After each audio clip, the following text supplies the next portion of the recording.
now know the city of Jacksonville Beach was the victim of a cyber attack. City leaders announced today your private information could be at risk. Our Zach Wilcox is on your side tonight. He's joining us live from Jax Beach City Hall. And Zach, it's been nearly 2 months since the city first started experiencing these computer issues. Yeah, Anthony, it was the end of January when I was standing in front of City Hall talking about some kind of bizarre IT issues the city was having. Folks were coming out of here with handwritten receipts. The police department was having some issues getting to some of its reports.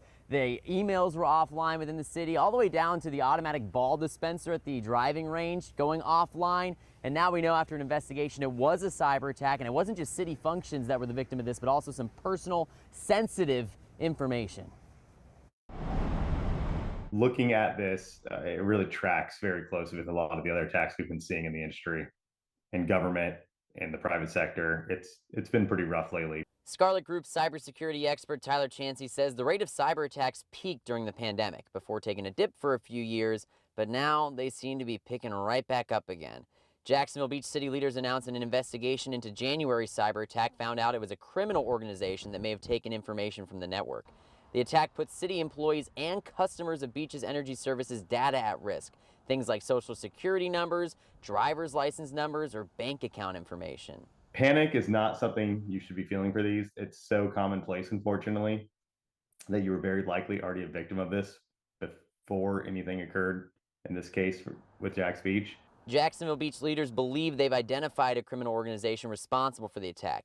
Chansey says identity theft isn't typically the end game for cyber attackers who hit a business or municipality. The attackers, what they're trying to do for the most part is extort the victim. So the victim in this case, city of Jacksonville Beach. Identity theft is more of a side effect of what they're doing. If they release the data or they don't, someone can't pay it, then they'll leak the data to the internet. And then that's where your data would be out there.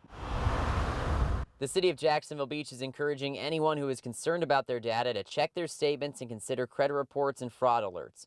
Chansey says that's a great place to start, and calling your bank is a great second step. Your bank is going to have a very vested interest in keeping your account safe. They want to, because they're going to lose money too if something happens.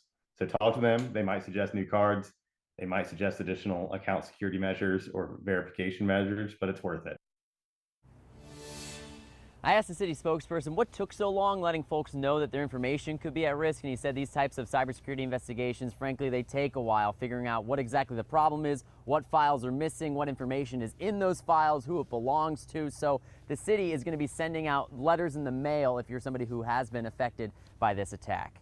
In Jacksonville Beach, Zach Wilcox, First Coast News, on your side.